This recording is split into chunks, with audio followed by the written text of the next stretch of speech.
unsur lokal Indonesia ke dalam Children of Heaven itu diskusinya dengan Mas Anung sangat sengit atau ada beberapa hal yang menjadi kunci dalam Jadi studi? ya, jadi gini, kita kan udah tahu ini cerita kita. Saya udah ada bayangan kurang lebih kalau mau dilokalkan di mana. Udah nonton film, ada film, contohnya kalau mau nonton Avengers, mau dilokalkan, itu saya nggak mungkin bisa bikin lokal. Itu kayak maksa. Jadi film ini referensinya sangat dekat. Ya, oh ini bisa satu. Kedua, kita punya formula pasti kita bahas banyak sama penulis, sama tim kreatif dulu, terus ke penulisan, ke penulis skenario, Oka sama Hanan, baru ke Mas Anu. Jadi kita konsepnya tuh sepakat dulu ini mau di mana. Awalnya mau tahun sekarang dong, nggak kepikir tahun yang period tahun 80 90-an nggak kepikir. Setelah kita buat treatment ya nggak masuk, kayak maksa banget zaman sekarang. Zaman sekarang social media, HP itu udah merusak film ini. Problemnya udah beda. Saya yakin sesusah-susahnya keluarganya Ali pasti mereka bakal punya HP kalau zaman sekarang. Padahal orang susah kayak gitu untuk bayar kontrakan gimana? Jadi udah kontradiksi dengan cerita asli. Di sana yang kita sepakat bahwa loh ini nggak bisa, ini harus ke puluhan tahun sebelumnya, ya settingan 80-an ya itu kita bahas sama. Ya udah kita ambil 80-an, lebih relatable, dapat suasananya. Nah, mulainya dari situ.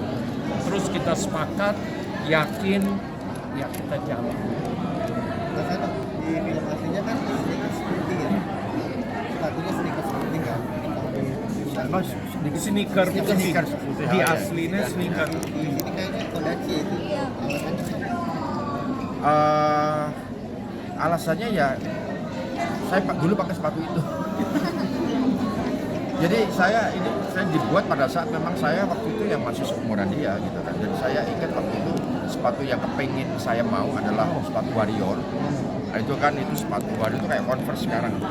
Ya, tapi itu namanya Warrior. Itu kalau orang udah pakai sepatu itu keren, ya kan. Nah sepatu yang tier kedua, tier ketiga itu sepatu yang dipakai sama Ali. Jadi saya nggak tahu mereknya apa waktu itu, tapi ketika disodorin ini sepatu saya waktu itu seperti itu. Jadi betul-betul ini cermin dari dari saya. Makanya saya bilang sama Pak Manos, daripada saya susah untuk riset lagi apa segala macam, lebih baik memori saya masa kecil saya tumbuhkan, makanya setting kotanya, daerahnya mendingan dibawa ke Jawa aja Pak. Dan Pak Manos tapi bukan Jogja, karena Jogja pada saat itu belum seplural seperti sekarang.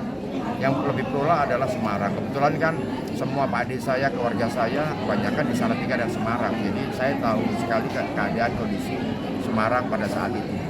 Masih ingat lah memori-memori pada saat itu.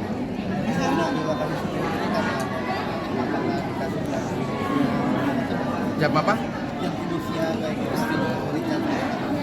Kita tidak ada jam tidur siang karena anak saya tidak tidur siang. Tapi malam kita semaksimal mungkin jam 8:30, jam 8, jam 8:30 harus sudah ready. Itu. Kita nggak mau lebih dari itu. Untuk anak-anak ya. Tapi kalau untuk kami biasanya jam 10, 10:30 baru break. Karena ada beberapa shot-shot yang mau saya buat kayak establishment yang tidak membutuhkan kehadiran anak-anak. Jadi betul-betul 8 sampai 10 jam, maksimal 10 jam kerja buat anak-anak sih. Karena memang kebetulan film ini isinya kan anak-anak semua kan. Jadi kalau mau dipindah ke yang lain kayaknya susah gitu kan. Kayak ibunya, ketika kita mau ngambil ibunya ada anaknya, mau ngambil bapaknya ada anaknya. Jadi mau tidak mau ada anak. Jadi memang syuting ini membutuhkan panjang. Jadi kalau orang lihat, mungkin produser yang lain lihat syutingnya sederhana banget, tapi kenapa 25 hari ini film gitu kan. Ya kalau mau satu hari 18 jam kerja mungkin kita bisa 15-16 hari syuting, mungkin bisa 2 minggu syuting gitu kan. Tapi kan nggak bisa kalau sama itu aja sih. Terutama pas maraton kita bolak-balik berkali-kali. Udah diedit kurang, balik lagi ke lokasi syuting, lari lagi. Jadi memaksa anak untuk lari nggak gampang juga. Kalau asap rokok gitu ada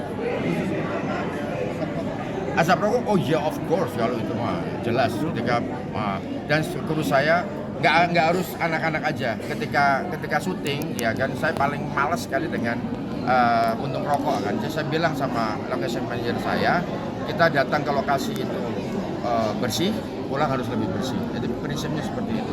Itu nggak ada anak-anak ya. Kalau apalagi ada anak-anak, jadi kan orang lagi rokok di depan anak-anak nggak boleh, sama sekali nggak boleh.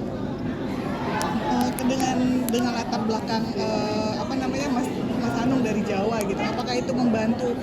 Maksudnya unsur-unsur apa aja yang membuat akhirnya Children of Heaven ini menjadi sangat lokal gitu yang dimasukkan oleh Mas Anung? Pertama karena memang secara bahasa ya kan Jawa itu dianggap medoknya itu kan sangat low class banget gitu kan, ya kan, sangat inlander gitu, sangat pribumi kalau udah Jawa medok gitu kan.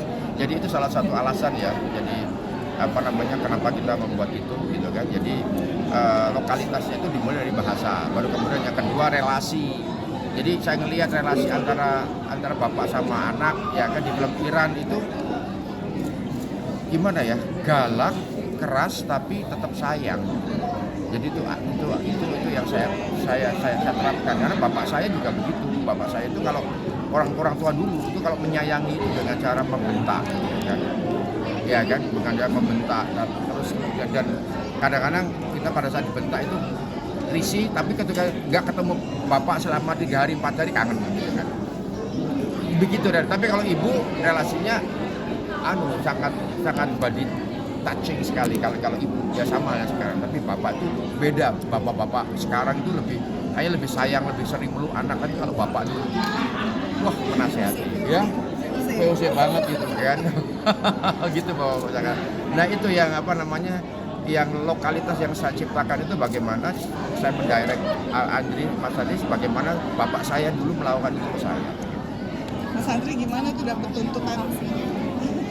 Lokasi aku tambahin sedikit ya, untuk nilai lokalnya juga mungkin kita berasa banget dari lokasi yang diambil ya. Begitu pertama kali kami semua ini datang ke Jogja, kita datang ke Jogja dan kita melihat setnya langsung, di mana tuh ada rumahnya dan depannya tuh ada sungainya. Itu kami tuh kayak langsung, wah ini tuh memang milik kita, rumah kita tuh di sini. Jadi berasa banget antara kekeluargaannya, settingan waktu itu dan kondisi sosialnya mereka itu bisa terlihat banget dari lokasi-lokasi yang dipakai untuk syuting ini. Aku sih suka banget ya. Dan kami juga menerapkan sistem ketika kita datang ke lokasi itu kan yang punya rumah itu kan kalau orang kaya gitu kan kita syuting di teras dia bisa tinggal di rumah satunya, tapi kalau mereka kan nggak bisa. Jadi saya bilang sama lokasi manajer saya, kita datang ke situ yang punya rumah harus dipindahkan ke lokasi yang baik, terus sepulang dari film ini selesai apa yang kurang di situ harus diperbaiki. Jadi hidupnya mereka pakai seng gitu kan, kita harus bongkar sengnya, kita pakai genteng. Jadi kita pulang membawa ngasih sesuatu. Jadi nggak ngambil aja, tapi kita ngambil, tapi kita juga ngasih sesuatu. Itu yang saya lakukan. Para kalau menanyakan mungkin kedekatan relasi dengan karakternya seperti apa teknik? Berhubung memang saya ada seorang ibu juga ya, jadi itu sangat dekat banget berhubungan dengan anak-anak setiap hari. Terus juga anak-anak aku pribadi juga nggak jauh umurnya dari Zara, dari Ali, jadi kayak pendekatannya juga udah gampang banget. Ditambah juga anak-anak ini sangat luar biasa, punya talenta yang menakjubkan sekali sih. Jadi begitu kita pertama kali ketemu dan memang ya saat kita terpilih menjadi orang tua mereka itu udah ready dari sebulan sebelumnya kalau nggak salah. Jadi mereka tuh emang mereka udah lebih mendapatkan karakter itu sendiri. Jadi malah aku yang belajar sama mereka berdua gimana ini untuk menempatkan aku nih yang baru masuk ke project ini menjadi orang tua mereka. Mereka sangat mudah sekali pendekatannya, ngobrol bareng, bercanda bareng, dan kita memang menjadikan kita berempat itu jadi keluarga. Apalagi kan kita banyak syuting bareng gitu kan. Jadi dari pertama kali bertemu ya udah kita menjadikan aku pribadi menjadikan mereka itu anak-anak aku dan ini adalah keluarga aku. Jadi misi yang paling susah adalah casting mereka berdua, karena waktu kita nonton film bukan meremehkan yang lebih senior tapi lebih dewasa, karena waktu nonton film asing saya juga bingung ini gimana kita mau dapat. Itu jadi tantangan, salah satu tantangan terbesar. Kita bahas berapa kali dan benar tadi dikatakan bahwa casting sangat menentukan. Jadi mereka dua bisa menonjolkan bakat mereka, itu sesuatu luar biasa. Nonton balik lagi, selalu kita adaptasi. Paling gak enaknya apa? Dibandingkan. Ini apa tau gak? Ayo bandingkan, kita siap.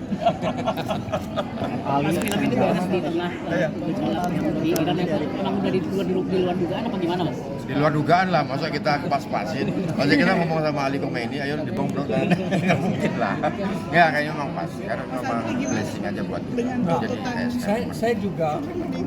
saya juga nggak tahu masalah film ini akan dipilih Oscar. Bukan itu niat kita, bukan itu ya balik lagi, bukan itu target kita. Kita mau film ini ditonton. Kalau alhamdulillah film ini dapat pemilihan dari Indonesia diwakilkan, baik ya, itu biarin, let go with the situasi aja, bukan itu target kita. Masalah di band harusnya sih enggak, film mau remake enggak, maksudnya kalau film di remake itu biasanya gimana, tapi harusnya sih no problem ya, itu sih bisa-bisa aja. Kalau memang diterima ini film tahun ini yang paling sesuai dikirim dari Indonesia, oke. Biarin prosesnya berjalan dengan lancar aja. Let it flow, itu tepatnya. Makasih. Satu lagi dong pertanyaan, boleh nggak? Mas Adri, gimana sih tuntutan? Tadi kan katanya harus kayak sebagai ayah, sebagai VOC gitu. Apa aja sih yang harus dilakukan gitu? Ini juga kedua kalinya ya, kerja sama Mas Anung, dan always a pleasure juga buat kerja sama Mas Anung, apalagi genre-nya drama, karena dia ini sangat amat extraordinary untuk genre drama. Dia bisa ngasih impuls, pressure sometimes ke pemainnya, ke aku, bahkan ke yang lain untuk dapetin hasil terbaik gitu. Dan dia kadang udah tahu specifically scene-nya itu mau seperti apa. Jadi ruangnya tetap ada, cuman aku harus bermain di bak pasirnya Mas Anung. Jadi apa ya, aku lumayan pressure juga, tapi senang karena apa ya, Mas Anung udah tahu ngomongnya kayak gini. Terima kasih ya. Ini VOC apa, cuman gue butuh interpretasi. Terima kasih sudah menonton video ini. Jangan lupa subscribe dan aktifkan lonceng notifikasi supaya kamu nggak ketinggalan video terbaru dari Grid.